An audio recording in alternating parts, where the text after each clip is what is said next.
Hello, once again, fellow YouTubers. In this video, I will be talking about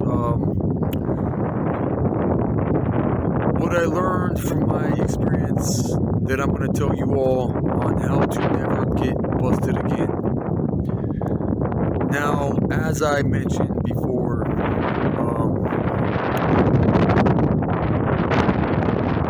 if you're homeless or in an institution, I would suggest you not talk about anything to anyone that you do not know. Even your friends and family, your friends, and probably even your immediate family and your former friends. You get that. Don't trust anybody unless it's your wife and your kids. That you would know the best. Okay, so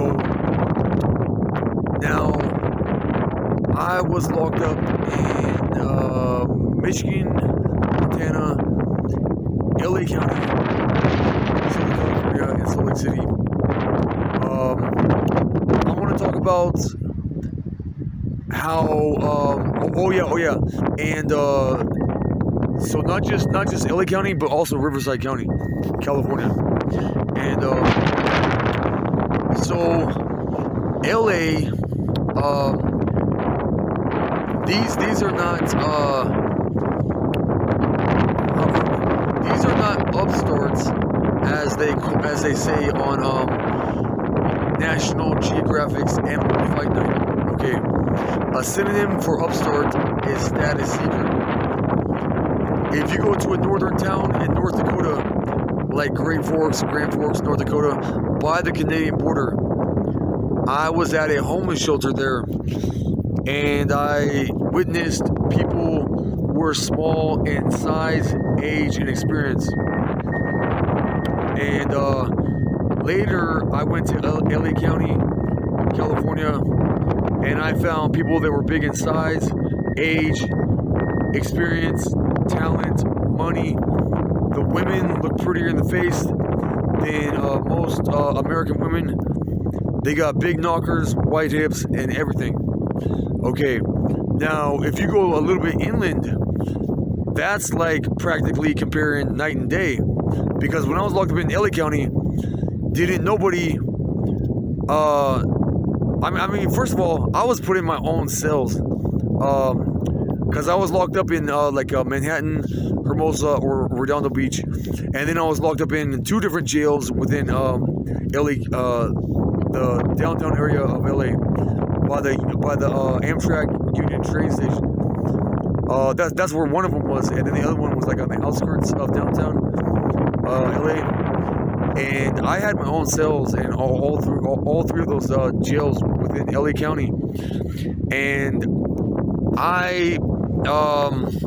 nobody ever. I pretty much kept to myself, and it was easy to keep to myself for the most part. And then when you go to fucking Riverside County, California, which is just east of LA County, it's like comparing night and day. Okay, you'll many times find people that are big in size, as in with height, but the difference between Riverside County and LA County, California, is when you find tall people in LA County, they got a lot of meat on their bones as well.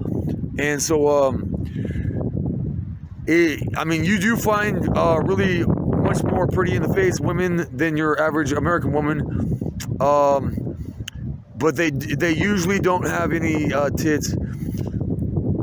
If they do look pretty in the face and have tits, chances are they were a fucking prostitute. You know what I'm saying? Okay, so so you kind of get the idea with the picture I'm illustrating here. But when I was locked up in Riverside County, I mean, the people I was around were hypersensitive to perceived nosiness. Okay, and some of the people, if you try to talk to them, they would just not reply with any answer at all. Some people would tell you what secrets they knew about anything. This one dude wrote down the recipe for LSD for me. I can't remember what it was, but I could care less either way because I don't need to sell drugs to make it in the world. I make my money legitimately so that no one can take my money away from me, and I can actually enjoy it. You know what I'm saying? And I can become way richer than your average drug dealer on top of that. You know what I'm saying? So I've learned other secrets as well, but some of these people, if you try to ask them anything, if you try to talk about anything, they'll threaten to beat you up. You know what I'm saying? I had this one dude that he was my cellmate. I wasn't even talking to him. I was talking on the door to others. You know what I'm saying? And this dude was like, "Hey man, I'm trying to sleep." This was during the daytime too. And many of these people would fucking hibernate 24/7. They would wake up to go to the bathroom. They would wake up to go to the day room time, which was an hour a day, and they would wake up to eat, and then the rest of the time, which was like 22 hours a day, they would just hibernate the rest of the time. And this one dude, I was talking out the door to others, and he said, "Hey man, be quiet. I'm trying to sleep." And I kept on talking, and then he jumped out of his bed and freaking just barely. He didn't hit me real hard. And this dude, I could tell, was a born drug addict and a born LSD drug addict at that. Alcohol babies, I can tell how they look. You know what I'm saying? And LSD babies, I can tell how they look too. Okay, but this dude was older. Time and experience make you bolder, and so that's why he got so bold to just barely hit me in the face hard enough to knock my glasses off. Okay, so now I want to say this, okay, that this never happened in any other place. Okay, but one time I was in the day room, and one of the deputies, I was by the door, you know what I'm saying? I guess like watching TV by the door of the pod. And I hear someone come in over the intercom, not from my cell, because I wasn't by my cell even. I was by the door of the actual pod, and this one deputy comes in over the intercom, doesn't make any small talk, doesn't beat around the bush, and this is what he says. Hey, Cody, have you ever done, he either said, have you ever done any hard drugs, or he said, have you ever done any heroin? And I was like, no. And he was like, wow, you know what I'm saying? And I told him that I never did any hard drugs because when I was younger, my mom told me hard drugs would make you age faster. And so in this area, they do all kinds of drugs, you know what I'm saying? So it's a shock. It's a culture shock to meet them, just like it was a culture shock to meet me. And they transferred me to a different jail in Riverside County, and I was playing this one dude in chess. If you're into playing chess cards, I would not do any of that shit at all with anybody. I would just keep to yourself and not say anything to anyone about anything at all. Because this one lawyer told me in Montana, how do they catch a fish? It's with their mouth open. So I was playing this one dude in chess, and we're all having a good time, you know what I'm saying? And everything like that, and like I beat him way more times in chess than he beat me, and all of a sudden he just turns on me like a fucking wild tiger, like at a zoo, you know what I'm saying? Like all of a sudden he just starts insulting me out of nowhere.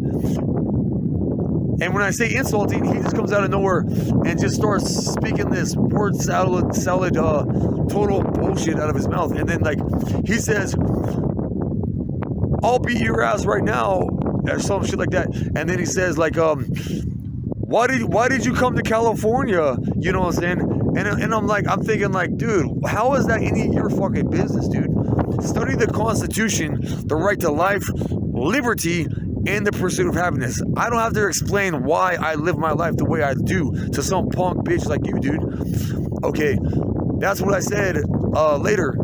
And even before that, I was in a psych ward in Long Beach, California, and this staff member, he's really tall, and he's got a lot of meat on his bones as well.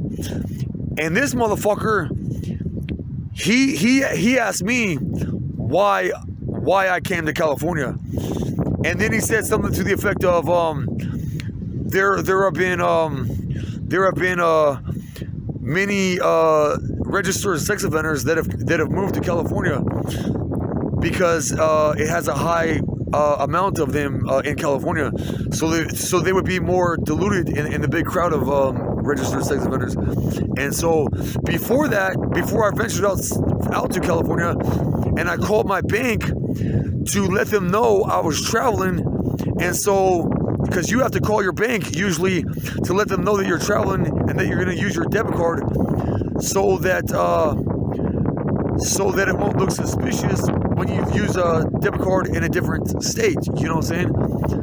And so I called my bank before I even went to California to begin with, and then out of nowhere, and it's only usually a lady that would ask you this. I mean, a male could ask you this too, don't get me wrong, but it's usually a woman that's the most nosy, meddling, busybody, like to crack that pussy whip, even if she's not even in a relationship with you, okay? And she's the most gold-digging person around. She knows where the gold is. She knows where the drugs are. She'll probably be the first one to snitch on a person, like on the movie Blow. You know what I'm saying? I had this female bank teller ask me the same thing. What's in California? Now, she probably thought that I moved there for the marijuana and drugs, but that wasn't the case at all. That was not the case. So, you got to be careful. You got to expect the unexpected. Doesn't matter who it is. If somebody asks you a question and it's none of their business, say I don't ask any questions. Or if you're in front of a judge and he asks you a question that's irrelevant to your case, you can't get away with saying I don't answer any questions, but say I only answer questions pertinent to my case. And even your own public attorney will fucking ask you nosy questions too. Your own public attorney will, and she's supposed to be on your side. Okay, so that's my other video about how to never get busted again. Till next time, bye for now.